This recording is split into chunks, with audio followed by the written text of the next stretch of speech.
Saudações, personas de mentes ávidas! Estamos aqui novamente para o nosso curso básico de imunologia, dando continuidade na aula passada, aos conceitos básicos. Abordaremos agora as barreiras imunológicas contra os antígenos. Sou Vitor Marques, enfermeiro de formação, professor desde 2002, vamos aprender sobre imunologia, ok?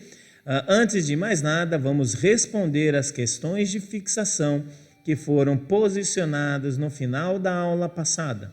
Você fez a sua lição de casa? Fez o seu dever de casa? Estou de olho no senhor, estou de olho na senhorita. Vamos lá, vamos ajudar e vamos ver as respostas.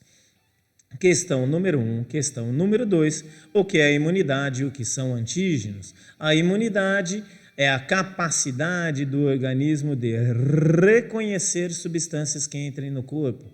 Vimos com muitos detalhes que é importantíssimo o reconhecimento,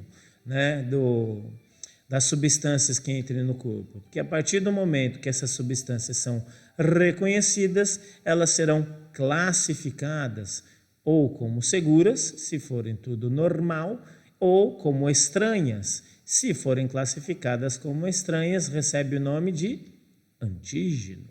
Todo antígeno é um estranho, todo estranho é um antígeno, todo antígeno é um estranho, todo estranho é um antígeno, isso para o nosso sistema imunológico.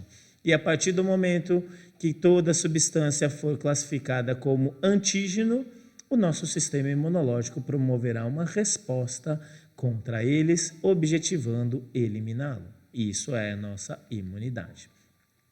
Vimos também que quaisquer substâncias podem ser antígenos, sejam elas micro-organismos, vírus, fungos, bactérias, ácaros, protozoários, até seres inanimados como poeira, pólen, ou até às vezes parte do nosso próprio corpo, principalmente detectados nas doenças autoimunes. Verificamos lá a condição do lúpus, da espondilite anquilosante, da artrite reumatoide, na qual o corpo detecta algum componente dele mesmo e produz anticorpos contra ele mesmo. Questões número 3, 4 e 5. Todos os antígenos podem provocar doença? O que é infecção? O que é necessário para ocorrer infecção e como o nosso corpo se protege das infecções. Então, vimos que para haver infecção, obrigatoriamente tem que ser um micro-organismo vivo. Uma infecção só pode ser provocada por um micro-organismo vivo. Se não for um micro-organismo vivo, é qualquer outra coisa menos infecção. E este micro-organismo ele tem que ter a capacidade de promover infecção, ou seja, ele tem que ser patogênico. Se ele não for patogênico, ele não provocará infecção. Vimos que nós temos micro-organismos que ajudam o nosso corpo, os micro-organismos na nossa microbiota natural, eles são vivos, eles estão dentro de nós, eles estão num local específico, mas eles não provocam doença. E para que ocorra a infecção, obrigatoriamente o micro-organismo precisa, primeiro, invadir o nosso corpo, segundo, se alojar em local específico e terceiro, seguir o mandamento bíblico de crescei e multiplicai-vos. Sem ocorrer esses três processos, não há infecção. Se o micro-organismo não invadir o meu corpo, se ele não se alojar no seu local específico que ele mais gosta e se ele não conseguir se multiplicar, ele não vai conseguir provocar um processo infeccioso. E nós vimos quais são os tipos de imunidade corporal que nós iremos aprofundar na aula de hoje. Vimos a imunidade inata e a imunidade adaptativa. E na aula de hoje nós abordaremos com mais detalhes a imunidade inata. Não. Você de novo, senhorita, se acalme. Aqui você não será desamparada, caminharemos juntos e só daremos o próximo passo quando todos nós entendemos, primeiramente, o que é imunidade inata. Pode ficar tranquila, você, eu e todos nós entenderemos o que é imunidade inata, ok? Iremos juntos, de mãos dadas, ao longo do caminho do conhecimento. A imunidade inata é aquela que protege o nosso corpo contra a invasão de quaisquer antígenos, né? E essa proteção ela é sempre feita da mesma forma, do mesmo jeito, de forma inespecífica, ou seja, tanto faz se o seu corpo foi invadido por um vírus, uma bactéria, um fungo, protozoário, um pólen, um ácaro, uma poeira, tanto faz.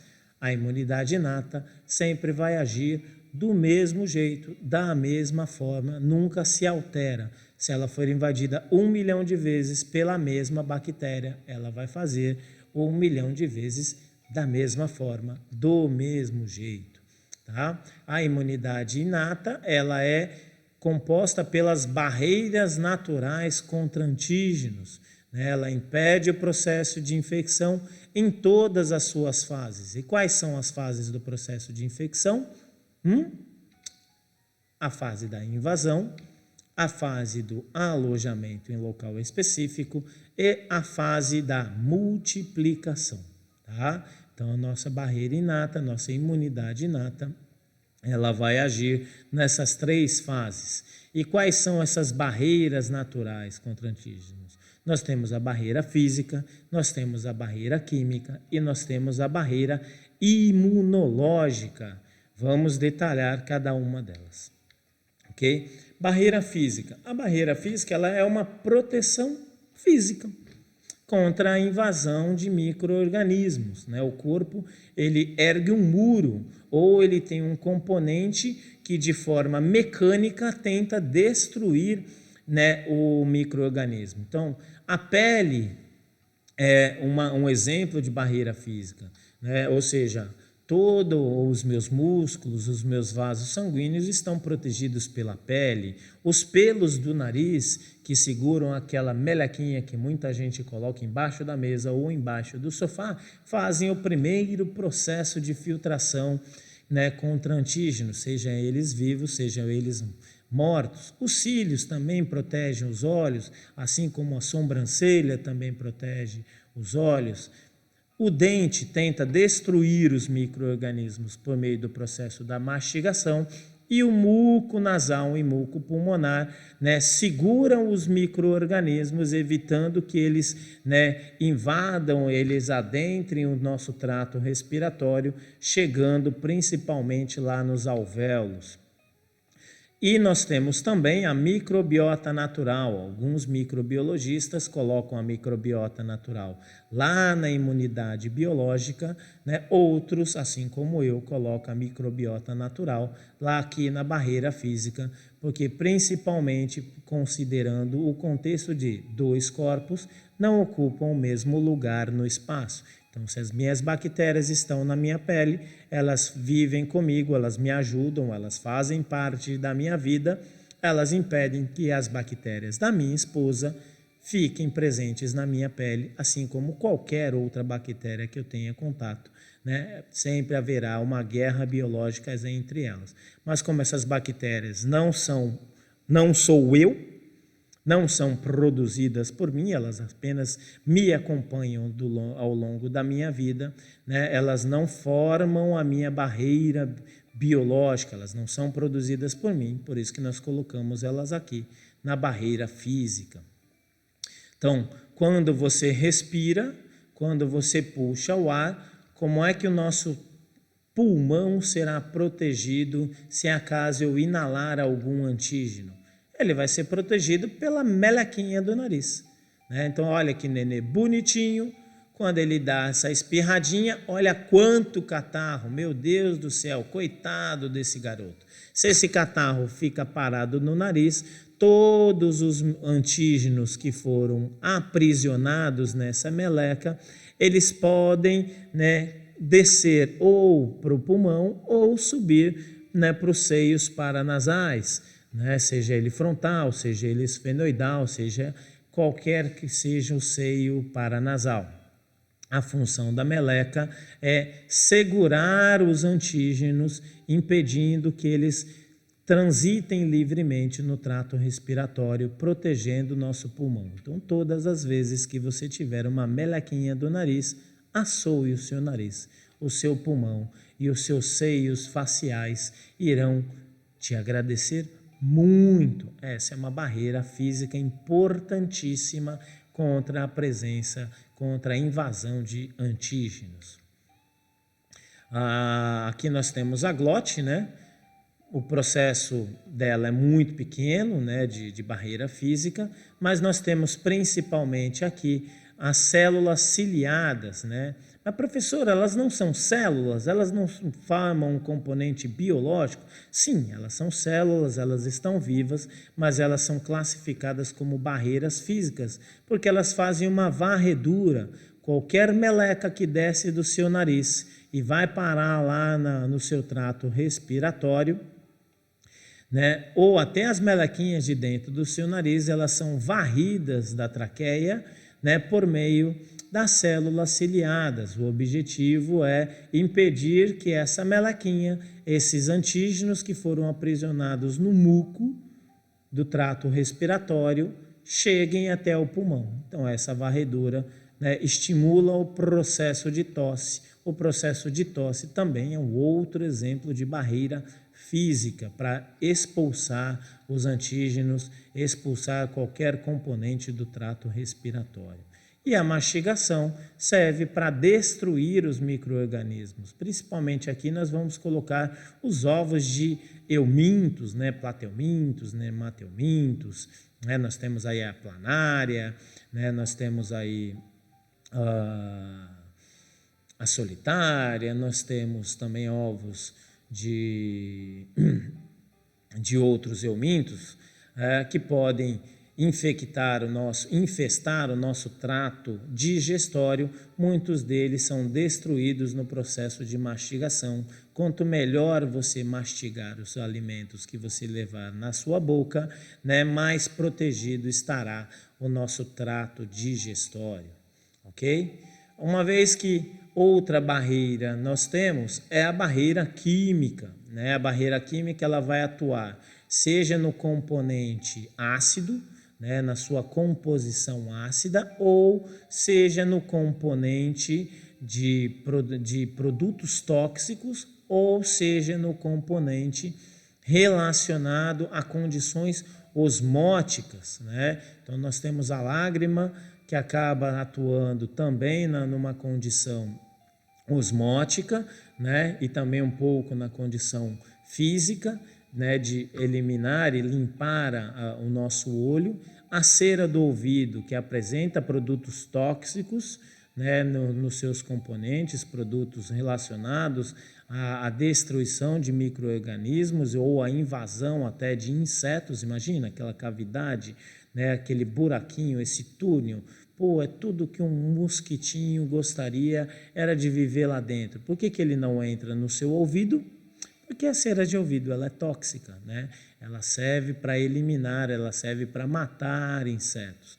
E nós temos o suco gástrico que atua no conceito de pH extremamente ácido, né, com pH de aproximadamente 2, acaba destruindo muitos micro-organismos, né, digerindo-os propriamente dito. Tá? Então aqui nós temos a tuba auditiva interna, a tuba auditiva externa, principalmente na tuba auditiva externa, nós temos a produção da cera de ouvido que impede a entrada de micro-organismos, ok? Essa cera de ouvido, ela inclusive pode matar, né, oh,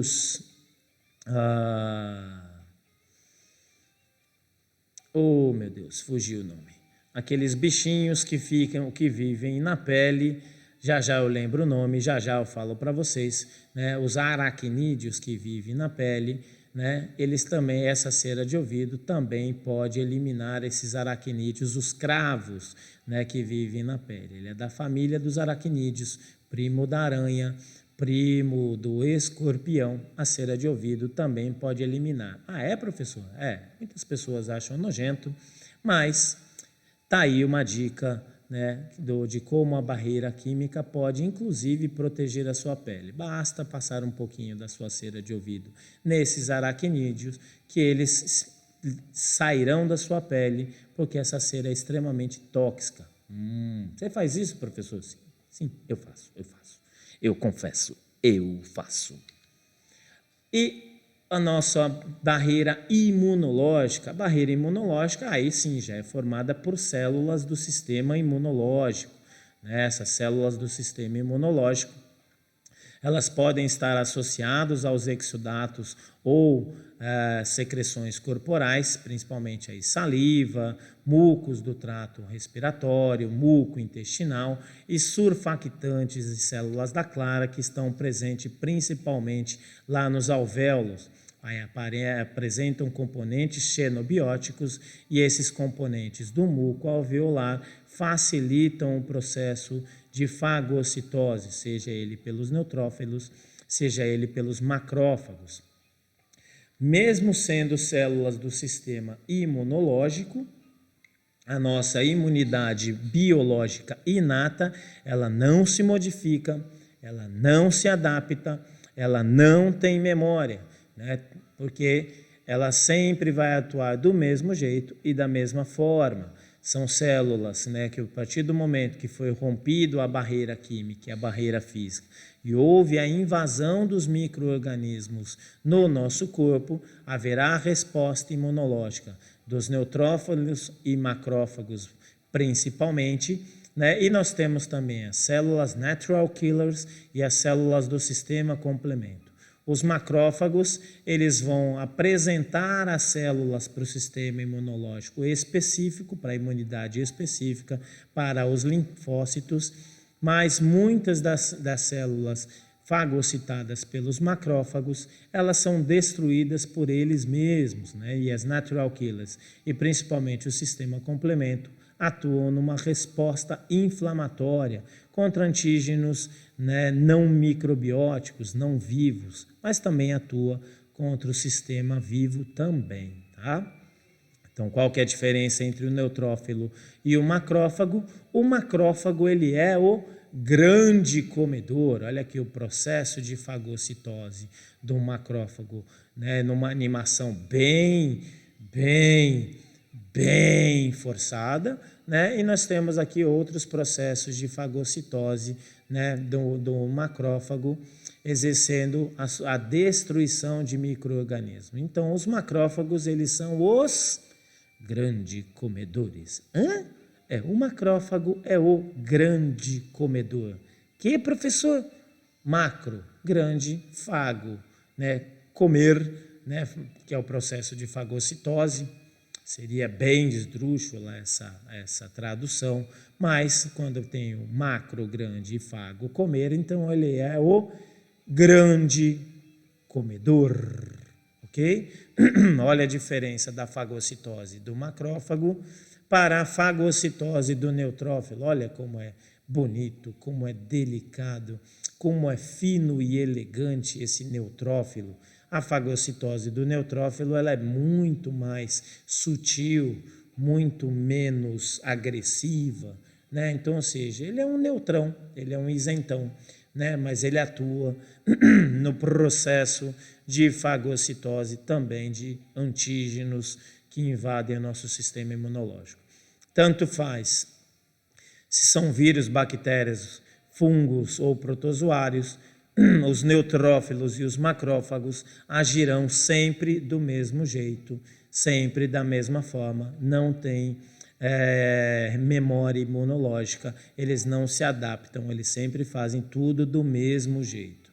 Ok, professor, pois não? Ah, tá, ok. Você quer que eu explique um pouquinho melhor o que é o sistema complemento e as células natural killers? É isso aí, professor, é o que eu gostaria que você fizesse para mim, por gentileza. Claro, meu nobre aluno, vamos aprender juntos aqui sobre o sistema complemento e as células natural killers. O sistema complemento, ele é um complexo proteico, ou seja, é um conjunto de proteínas que elas se encontram no plasma sanguíneo e elas desempenham um papel importante nas reações imunoinflamatórias, sejam elas imunológicas, sejam elas inflamatórias, mas principalmente as reações inflamatórias. E o que esse sistema complemento faz? Ele favorece a fagocitose. Imagina lá o nosso grande comedor, né? Por exemplo, pegar aqui o neutrófilo. Por que o neutrófilo sabe que ele tem que fagocitar esse antígeno aqui específico? Porque esse antígeno específico ele foi imerso, ele foi inundado pelo sistema complemento. É uma forma do corpo dizer, ó, neutrófilo, é esse aqui que você tem que pegar, não são os outros não. Tá? Mesmo o nosso grande comedor aqui, né, esses antígenos, eles são revestidos pelo sistema complemento, por essas proteínas, que elas direcionam o processo de fagocitose, tá? Para que a fagocitose não ocorra de uma forma inespecífica, porque como a gente viu, o macrófago ele realmente é um grande comedor. Ele é um monstro, né? Cuidado quando ele chega, senão ele pode comer você também. Ah, ok, professor. E o que são as células natural killers? São as matadoras naturais, né? É o Rambo corporal. Quem, professor? O Rambo corporal, o exterminador do futuro, the Terminator. O que você está falando, professor? Eu estou denunciando a minha idade de tiozinho. São os filmes que eu vi na minha adolescência, que fizeram parte da minha formação. E eu sei que você, jovem de hoje, não faz a menor ideia do que eu estou falando, porque são filmes da década de 80. Nossa Senhora, meu Deus do céu, quanto tempo. Tem alguns que também são da década de 90. Mas vamos lá. As células natural killers também formam a primeira linha de defesa, mas principalmente contra as células tumorais, né? Quando há um tumor, ele também é detectado como antígeno, todo antígeno é um estranho, todo estranho é um antígeno, né? Mas as natural killers também ajudam contra infecções virais e regulação da hematopoese. Hematopoese. Que? Hematopoese. Produção de células sanguíneas. Na produção de células sanguíneas, iremos abordar isso com muito mais detalhes lá no desvio à esquerda, lá no bônus final, mas vamos dar uma antecipada rapidinho. Lá na nossa medula óssea, né, nós temos uma célula inicial. Essa célula inicial produz todas as células sanguíneas. Essas células sanguíneas dessa célula inicial se divide em glóbulos vermelhos e glóbulos brancos, né? Então, ou seja, as natural killers, elas induzem o nosso sistema hematopoético, olha que bonito, hematopoético, né, de produção de células do sistema imunológico, a produzir, por exemplo, mais células natural killers ou mais macrófagos ou mais neutrófilos. Elas direcionam a produção desses exércitos do sistema imunológico na barreira contra antígenos, ok? E elas apresentam uma atividade citotóxica e têm o poder de matar essas células infectadas pelos vírus ou as células tumorais. Como elas fazem isso? Elas fazem isso tipo Rambo. Nossa, professor, você viaja, né? Eu viajo. Eu fico muito empolgado quando eu estou dando essas aulas mesmo. Então, percebe que elas vêm, elas jogam, né, lá as citotoxinas, ou seja, as toxinas celulares, e a célula simplesmente estoura, explode, morre, é destruída. Agora sim, né, senhorita? Agora sim você conseguiu entender o que é imunidade inata. Eu falei, fica calma, fica tranquila, fica suave, fica serena, que iremos juntos, né, para aprender tudo sobre imunidade básica. Vamos às nossas questões de fixação. As questões de fixação, espero que você desta vez faça o seu dever de casa. Vamos deixar aqui quais são os tipos de imunidade, cite 3 exemplos de cada tipo de imunidade, quais são as barreiras da imunidade inata, cite 3 exemplos de cada barreira imunológica e o que é o sistema complemento, ok? Então, Encerrando a aula, dúvidas, angústias, frustrações. É isso aí, todas as glórias a Deus. Muito obrigado a todos e até a nossa próxima aula. Forte abraço, Deus nos abençoe e até logo mais.